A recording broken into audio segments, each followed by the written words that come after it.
Filamu inaanza katika kitongoji tulivu ambapo msichana mdogo aitwaye Anna anacheza ala yake ya muziki, cello, ndani ya chumba chake cha kulala. Baba yake wa kambo, ambaye alikuwa mtu mkatili, anaingia chumbani akiwa ameshika chupa ya pombe na kumkatiza Anna. Ananyakua cello yake na kujaribu kumbaka. Safari hii, Anna anajitetea kwa nguvu na kumsukuma kwa miguu yote miwili. Baba huyo wa kambo anajikwaa na kugonga shingo yake kwenye chungu cha maua.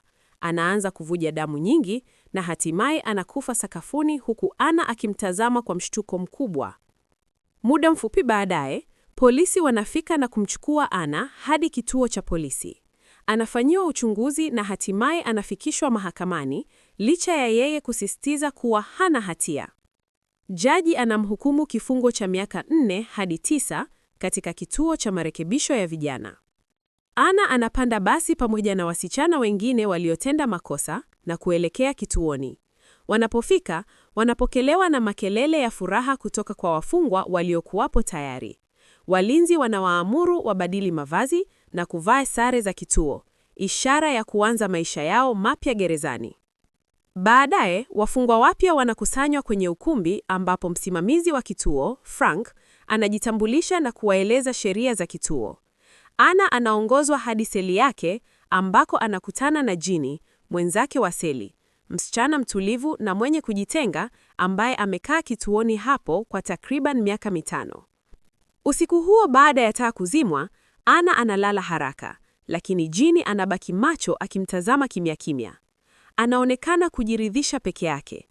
Anna anaposhtua kwa kusikia kelele, Ginny anajifanya amelala na Anna anaendelea kupumzika. Siku inayofuata, wafungwa wanatoka nje kwa ajili ya mapumziko. Anna anajisikia kutokuwa salama kujiunga na wengine, hivyo anakaa peke yake.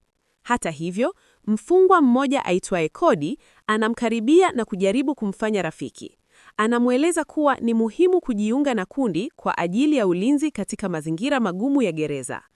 Anna anakataa, akisema anapendelea kuwa peke yake. Wakati wa chakula, Cody na kundi lake wanamkaribia tena Anna, wakimuonya kuhusu mfungwa mwingine anayesemekana kuwa na nia mbaya kwake. Anna anapuuza onyo hilo na kuondoka. Cody anamsukuma kwa nyuma, chakula chake kinamwagika sakafuni na kundi linamcheka. Jioni hiyo, wakati Anna akisafisha sakafu, Cody na wenzake wanamzingira katika chumba chenye giza, wanamshutumu kwa kuwadharau na kuanza kumpiga. Cody, kama kiongozi wa kundi, anamtishia asiripoti tukio hilo. Kabla ya kuondoka, Cody anamfedhehesha zaidi kwa kumbusu kwa nguvu. Anna akiwa umeumia na mwenye mshtuko, anapelekwa hospitali ya gereza kwa matibabu, lakini anakataa kutaja waliomshambulia kwa hofu ya kulipidhiwa kisasi. Muuguzi anamshauri aende kuzungumza na msimamizi Frank. Anna anaenda ofisini kwa Frank akitarajia kupata ulinzi, lakini Frank anatumia nafasi hiyo vibaya na kuanza kumtongoza kwa kutumia mamlaka yake. Anna anakataa na anarudi selini akiwa analia. Ginny anagundua hali yake na kumuuliza kama Frank amemgusa. Anna kwa hasira anasema kila mtu gerezani ni mpotovu. Ginny anajaribu kumtuliza, anamweleza hali halisi ya maisha ya gereza, kisha anamsifia uzuri wake. Hatimaye, wanajikuta wakibusiana ingawa Anna alikuwa na kusita. Siku inayofuata, nje mfungwa mmoja mweusi aliyekuwa akimtazama Anna anamrushia mpira kichwani kwa ajili ya kumtisha.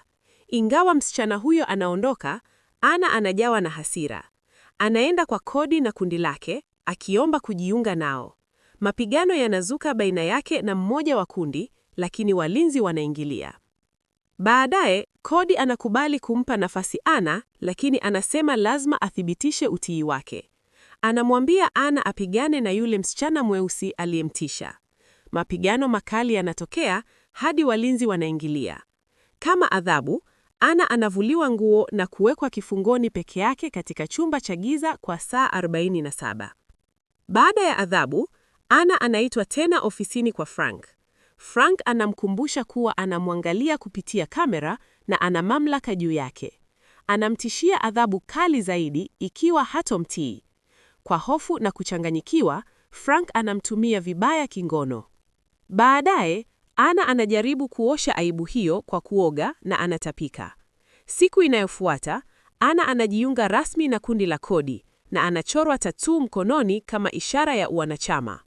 Cody baadaye anamlazimisha Anna kuwa na uhusiano wa kimapenzi, akiahidi kumlinda. Asubuhi iliyofuata, Anna anatembelewa na mama yake.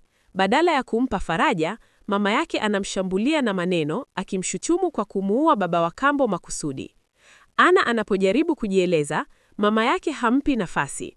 Hata anampiga mpaka mlinzi anaingilia. Mama yake anasema anatamani Anna abaki gerezani maisha yake yote. Baada ya hapo, mapigano makubwa zaidi yanazuka tena, pale yule msichana wa awali anapomshambulia Anna kwa kisu. Walinzi wanaingilia, lakini Anna anarudishwa kwa Frank.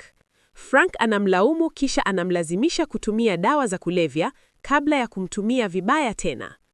Kuanzia hapo, tabia ya Anna inabadilika sana. Anakuwa mkali, anampiga Ginny kwa hasira, jambo linalomrudisha tena mikononi mwa Frank. Anna anamsihi arudishwe nyumbani badala ya kuendelea kunyanyasika, lakini Frank anamtishia kumhamisha gereza baya zaidi. Hatimaye, Anna anakubali hatima yake na kuanza kuwa mtegemezi wa dawa. Anamwendea Cody kuomba zaidi, lakini anakatalia.